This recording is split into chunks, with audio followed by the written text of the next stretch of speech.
As you've probably heard, the crypto platform Coinbase is expected to go public next week with a reported valuation all in of more than $100 billion. Joining us now is Perianne Boring, founder and president of the Digital Chamber of Commerce. Just looking at the numbers, if you were to just look at growth and I guess just extend the growth that we saw in the last year into the future, maybe it makes sense. I guess that's the real question. But these numbers, Perianne, revenue year over year up 847%.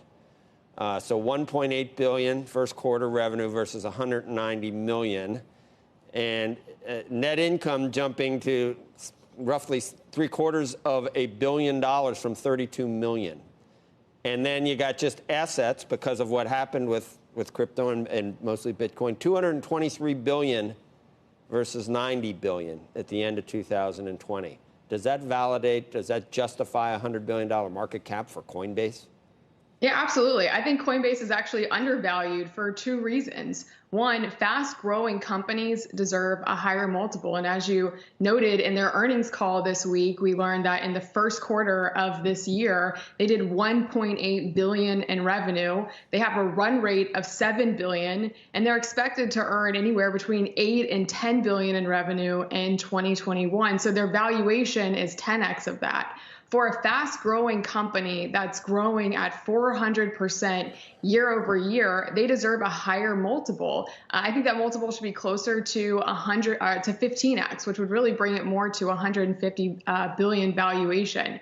Fast-growing companies deserve higher multiples to revenue, but that's only the first reason. The second reason that I think Coinbase is undervalued is because Bitcoin is undervalued, and Coinbase's performance tracks very closely with Bitcoin's performance, and Bitcoin's undervalued based on multiple models. In multiple models. All right, there's a lot of ways to try to value Bitcoin. A lot of it is pretty arcane, but I think the CEO of Coinbase pointed out the 4 other times when Bitcoin has gone on a run like this, and kind of implying that this time it may have gotten above a certain level where we may not see the highs and lows of previous years, where we saw 20,000 and then we saw 4,000. So what do you think the low on Bitcoin will be?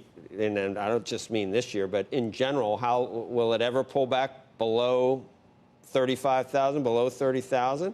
When you say it's undervalued, what do you think it is valued? You a maximalist that think it should be $1 million a coin? I mean, where are you on the high and the low? Metcalfe's law says that Bitcoin should be priced at $72,000 today.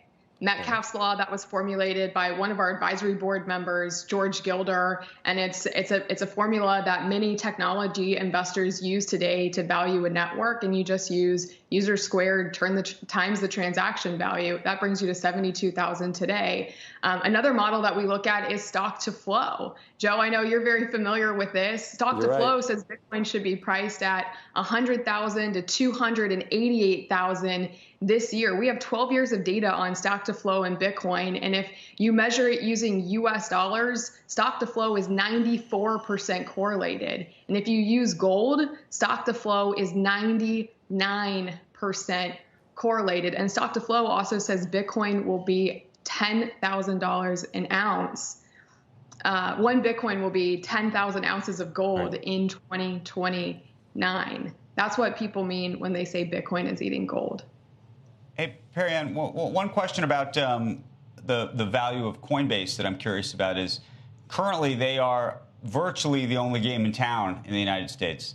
But if you are as bullish as I think you are on cryptocurrencies long term, you'd imagine that J.P. Morgan, Morgan Stanley, Goldman Sachs, we just had J.J.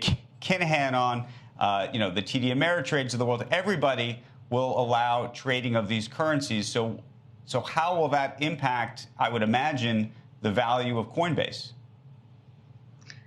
Well, it's absolutely going to impact the market cap of Bitcoin. And Coinbase isn't the only game in town. Kraken is quickly behind them, and they announced yesterday they plan to do a direct listing as well. In 2018, the St. Louis Fed released a report saying that Bitcoin will emerge as its own asset class. And what's happening this week is giving a lot of credibility to this asset class. Bitcoin's market cap today is $1 trillion. The entire token market cap is $2 trillion. Right.